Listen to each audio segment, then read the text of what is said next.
Ju lutem, bëjeni menjëherë avioni pasagjerëve i afrohet rrezikshëm Air Force One.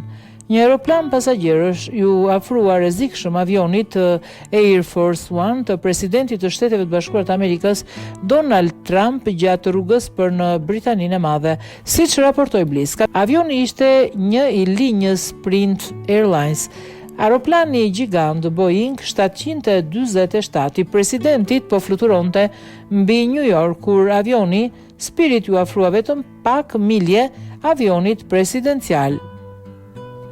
Kontrollet e trafikut ajror menjëherë u dhan udhëzime pilotëve të avionit të pasagjerëve të ndryshonin kursin. Një fragment i trafikut të dyshuar në radio po qarkullon aktualisht në X. Zëri operatorit të radios më pas u bë më i lartë. Ju lutem, bëjeni menjëherë.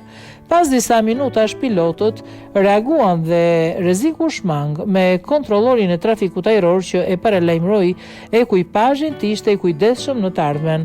Trump dhe shoqëruesit e tij më në fund arritën të zbarkonin shëndoshë mirë në Britaninë e Madhe. Presidenti i Shteteve të Bashkuara të Amerikës është aktualisht në një vizitë shtetërore në Mbretërinë e Bashkuar me gruan e tij, Melania Trump.